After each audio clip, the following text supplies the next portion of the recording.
Hello guys, welcome back to my channel. আমি আপনাদের মাঝে নতুন একটা ব্লগ নিয়ে আসলাম। এটা যদিও আমার পার্সোনাল ব্লগ, তারপরও আপনাদের মাঝে শেয়ার করছি, কারণ আমি যার কাছ থেকে আমার এই কাজগুলো শিখেছি সে আজ এই পৃথিবীতে নেই। তার অনেক অবদান রয়েছে আমার কাছে, অনেক স্মৃতি রয়েছে আমার কাছে।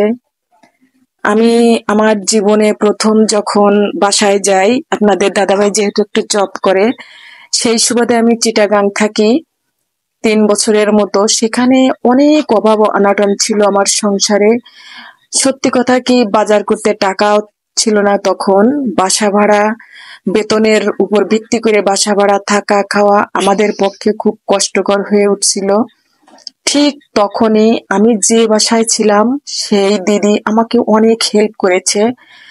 আজকে সে এই পৃথিবীতে নেই, এই জন্য আমি এই ব্লগটা শেয়ার করলাম আপনাদের মাঝে।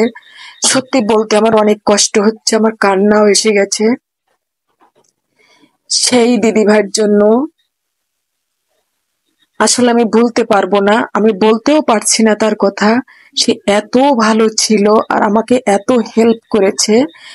সেই দিদিভাই আমাকে 5-6 জনের মতো ছাত্রছাত্রী গুছিয়ে দিয়েছিল, তাদের প্রাইভেট পড়াতাম আমি, তার বাসাতেই থাকতাম।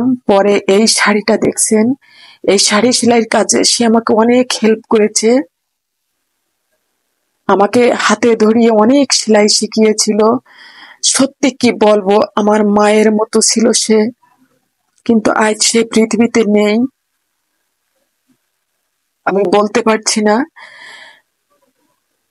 একটা শাড়ি সেলাই করে দিলে তখন 250 করে টাকা দিত। আমি মাসে 2-3টে শাড়ি সেলাই করতাম। দিন রাত অক্লান্ত পরিশ্রম করেছি। ভাবতাম বসে থেকে কি করব, দিদি আমাকে এই জন্য এই শাড়িগুলো সেলাই কাজ শিখিয়েছিল হাতে ধরে। পুঁতি ছিল, চুমকি ছিল, রেশমি সুতা ছিল, অনেক কাজ। তখন আমি এই শাড়িগুলো করতাম। 900-1000 টাকা দিত একটা শাড়ি করে দিলে, কিন্তু এই শাড়িটা করতে আমার অনেকটা টাইম লাগতো, যেহেতু অনেক কাজ। পরে আমার ওটা পেশা ছিল। তখন আমি ওখান থেকে চলে আসার পর আমার নেশা হয়ে গেল। আমি যখন যে ডিজাইনটা দেখতাম, আমার সেলাই না করতে পারলে ভালো লাগতো না। চাদর হোক, ওড়না হোক কিবা শাড়ি, আমার দেখলে যদি পছন্দ হতো তখন থেকেই আমি এই শাড়িগুলো সেলাই করা শুরু করি। এগুলো আমার আমার জন্য সেলাই করেছিলাম, যদিও এখন এগুলো চলে না, কিন্তু আমার স্মৃতি হয়ে থাকলো সবকিছু। সত্যি কি কি বলবো, সেই দিদি আমাকে জীবনের মোড়টা ঘুরিয়ে দিয়েছিল। আমি পরে 10টা-12টা ছেলে মেয়ে পড়াতাম, টিউশনি করতাম, বাসায় বাসায় গিয়ে দিদি আমাকে ঠিক করে দিয়েছিল। আবার বাসায়ও পড়তে আসতো। পরে আমার, যাই হোক, আমার খরচটা আমি নিজেই চালাতে সক্ষম হয়েছিলাম। আমার ভালোও লাগতো। আর আমার নাস্তা, আমার খাবার দাবার দিদি আমাকে সবকিছু দিত বলতে হয়। আমি পূজার সময় একটা শাড়িও কিনতে পারতাম না, যেহেতু আপনাদের দাদাভাইয়ের বেতন খুব অল্প ছিল। ওই দিদি আমাকে দুর্গাপুজোয় শাড়ি কিনে দিত, ঘুরতে নিয়ে যেত, আমাকে অনেক কিছু করেছে। আমি কি খাবো কি না খাবো, খাবারের সময় খাবারগুলো আমার রুমে নিয়ে আসতো, আমাকে নিয়েই খেত। আপনাদের দাদা ভাইয়ের জন্য অপেক্ষা করতো। সেই দিদিভাইয়ের 2টো বাচ্চা ছিল, বাচ্চা দুটোকে আমি পড়াতাম, স্নান করানো, খাওয়ানো, স্কুলের জামা কাপড় পরানো, সবকিছু আমি করতাম। আসলে আমার ভালোবাসায় দিদিভাইও মুগ্ধ হয়ে গিয়েছিল, তাই আমাকে একেবারে মেয়ের মতো করেই দেখতো, আর আমিও ঠিক সেভাবেই দেখতাম।